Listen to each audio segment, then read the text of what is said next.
My parents skipped my wedding because I married before my perfect sister. This is my story. Growing up, I always knew my place. I was Claire, the creative one, the sensitive one, the one who coloured outside the lines and who never quite measured up. My sister Emily, she was perfect. The word followed her like a crown. Perfect grades, perfect manners, perfect boyfriend. And somehow she always made it look easy. I remember the day I told my parents I was engaged. I was glowing, breathless, twirling the ring around my finger like it was the sun itself. "Mom, Dad, I have something amazing to tell you," I beamed, clutching Liam's hand. They smiled politely, like they already knew. Liam proposed. I said yes. The room fell silent. My dad's smile faltered.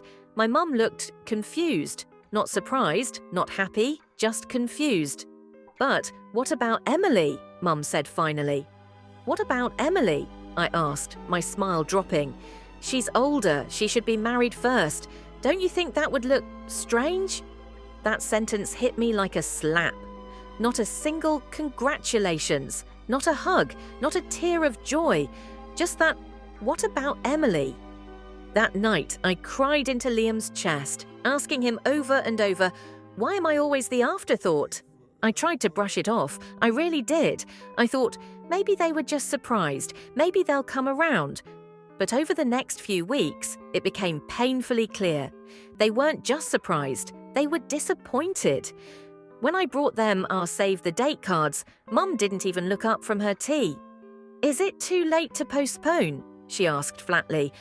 "Postpone? Are you serious?" I could feel my throat tightening. "Why would I postpone my wedding, Mum?" Dad chimed in, not even looking at me. "It's just family talks, Claire. Some relatives are already whispering. Why is the younger daughter rushing ahead?" "It'll make Emily look bad." "Emily's not even engaged," I snapped. "Why does my happiness depend on her timeline?" That's when Emily walked in, dressed like she was on the cover of a bridal magazine, even though she wasn't the bride. She didn't yell, she didn't beg. She just stood there with that same perfect calm she always wore and said, "Claire, can't you wait a little? Just let me go first, please." I stared at her, stunned. "Let you go first." I laughed bitterly. "You're not buying a coffee, Emily. This is my life." Her expression didn't change. "You don't get it, Claire. You always rush into things, and now you're stealing my moment before it's even mine." That night, I realized something horrible. This wasn't just about tradition or appearances. This was about control. I had broken the script, and they couldn't stand it. The days leading up to the wedding were supposed to be magical. Cake tastings, dress fittings, dancing barefoot in the kitchen with Liam at midnight. But instead, I spent most of those days crying in silence, asking myself why I still cared what they thought. Why, after a lifetime of being second, did I still hope they'd finally choose me? 1 week before the wedding, I called them. One last chance, one last hope. "Hey, Mom, just checking in. You guys are still coming, right? I put you down for front row seats." She hesitated. That silence again, that awful soul-splitting silence that always came before they let me down. "Claire, we talked about this." "No," I said, my voice breaking. "You talked. You told me to postpone my wedding for a woman who's not even engaged. That's not a conversation, that's a command." Dad took the phone. "You're being dramatic," he said coldly. "We just want what's best for the family. You're forcing us to choose between you and your sister, and that's not fair." I felt my knees weaken, the phone trembling in my hand. "I never asked you to choose. I asked you to show up. I asked you to be my parents." But they had already made their choice. They were staying home, for Emily, for tradition, for appearances. When I hung up, I stood in my living room staring at the decorations Liam and I had picked out together. The fairy lights, the Polaroid guest wall, the little framed sign that said, "Welcome to forever." I should have felt devastated, but instead something inside me broke and then rebuilt itself stronger. No more waiting for permission to be happy. No more shrinking myself so they could shine. No more maybe next time. On my wedding day, I walked myself down the aisle. And I smiled. Not because everything was perfect, but because for once, I wasn't trying to earn anyone's love. I was finally giving it to myself. The morning after the wedding, the silence was deafening. I woke up in a silk robe, hair still pinned in curls, mascara smudged beneath my eyes like bruises from crying in my sleep.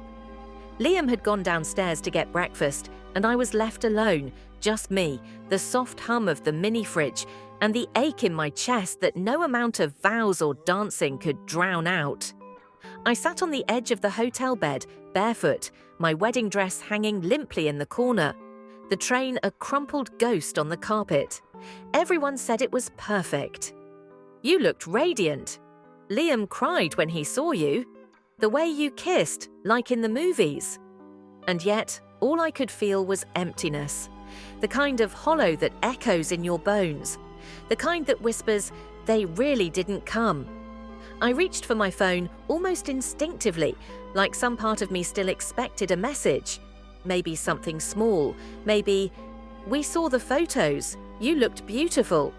But no, the screen was blank, no missed calls, no texts, just the stillness of absence. And then it happened. The spiral. I thought about the empty chairs we left for them, just in case. How, every time I looked in their direction during the ceremony, I hoped, maybe they'd come rushing in, a dramatic last-minute entrance, flowers in hand, tears in their eyes. But the only thing in those chairs was sunlight and shame. I sat cross-legged on the carpet, in silence, unwrapping a slice of wedding cake Liam had brought up the night before. I took one bite. It tasted like nothing, sweet and cold and meaningless. Then, slowly, I began to cry. Not the graceful kind, but the raw, shaking, hiccuping sobs you can't control. The kind that make your ribs ache. My hands covered my face as if trying to press the pain back inside. That's when Liam came in. He didn't say anything, just placed the breakfast tray on the table, walked over and knelt in front of me. His arms wrapped around me like a warm fortress. I clung to him like a child. "It wasn't supposed to be this way," I whispered into his shoulder. "I know," he murmured back. "Why wasn't I enough for them? Why was I never enough?" He pulled away just enough to look me in the eyes. "You're more than enough. You've just spent your whole life trying to prove it to people who were never willing to see it." Those words landed deeper than any toast, any speech, any blessing we got the night before. And in that moment, I realized I hadn't just lost their presence at my wedding. I had lost the illusion that they would ever truly show up for me in any chapter of my life. It hurt. God, it hurt. But under that pain, there was also freedom. 3 days after the wedding, just when I started breathing without crying, I got a message from Emily. "You really went through with it. No emojis, no heart, no punctuation, just 5 plain, cold words that felt more like an accusation than a sentence." I stared at the screen, and in my chest, a tightening. Not pain, not surprise, just that old familiar weight of her disapproval. Like gravity returned. I put the phone down. Liam was folding laundry nearby, humming some tune under his breath. So unaware of the war happening in my chest, I picked the phone back up. "Yes," I typed, and it was beautiful. She read it. Instantly. No reply. That night I had a dream, or maybe a memory. We were kids. I was 7, Emily was 9. We were playing dress-up, and I remember slipping into Mom's heels, giggling, saying, "Look, I'm getting married." And Emily snapped, "You can't pretend that. You don't even have anyone who'd marry you." It was stupid, childish, but it stuck, like all the little cuts she gave me over the years, small enough to dismiss, deep enough to scar. I woke up to a phone buzzing on the nightstand. Mom. I let it ring, and ring, and ring again. She called 5 times that morning.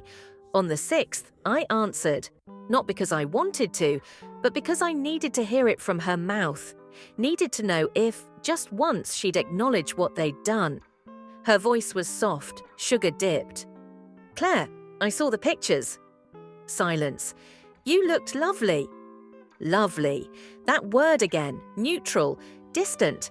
A word you use for wallpaper or teacups, not for your daughter on her wedding day. Why did you call? I asked, flat. She hesitated. Emily's hurting. She said she felt robbed. She said she didn't even want to look at the photos. I closed my eyes, pressing my thumb into my temple. She wasn't robbed, Mum. She was never entitled to my life. There was a pause. She sighed, that dramatic sigh that always meant, "You're being difficult." We just wanted to protect her feelings. She's always taken things so hard, you know that. And I haven't. My voice cracked, not from weakness, but from years of holding back. You've spent your entire lives trying not to break Emily, and in the process, you shattered me. Mum didn't respond. She didn't have to. I knew her silence by heart. I thought of all the birthdays they spent more time asking what Emily wanted, the vacations where I got hand-me-down swimsuits and Emily got the matching hat and tote bag, the parent-teacher nights where my art projects were met with, "Did you see your sister's science award?" Every moment I had shrunk myself to fit the space they left me, and now I had dared to take up space and they couldn't handle it. "You may never admit it," I said quietly, "but you made your choice. I needed you, and you chose Emily's shadow instead." Mum's voice cracked for the first time. "I didn't know you felt this way." I let out a breathless laugh. "That's the problem, Mum. You never looked close enough to know." There was one more pause, one last olive branch, perhaps out of guilt, not love. "I hope, in time, you'll find a way to forgive us." I stared out the window. Spring was breaking through the cold. A tree outside had started blooming, and I said, "Maybe, but not for you, for me." Then I hung up, and this time I didn't cry. It's been 3 weeks since the wedding. No apology card, no visit, no voice note, just silence. The same silence I've known since I was a little girl. Only now it no longer frightens me. It frees me. Liam and I sit on the porch most evenings. We drink tea, talk about the honeymoon we haven't taken yet, and watch the sun disappear behind the trees. It feels simple, real, safe. There's peace in the ordinary now, something I never thought I'd have. One night he turned to me and said, "Do you regret it? Going through with the wedding without them?" I didn't even have to think. "No," I said, looking at him, "because I finally did something without asking for their blessing, and I didn't burn.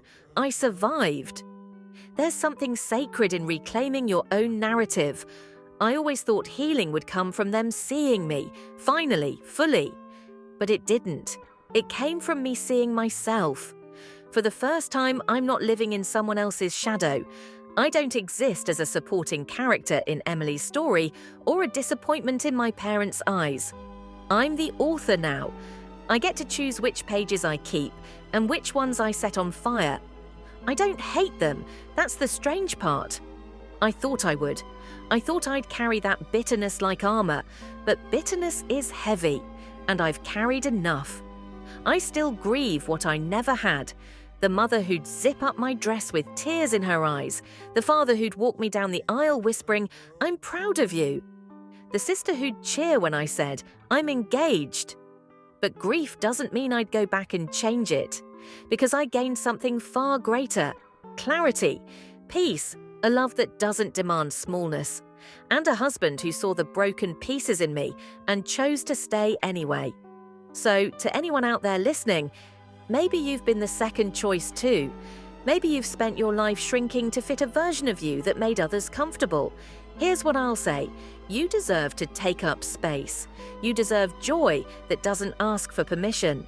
And sometimes the family you build will love you louder than the one you were born into ever could.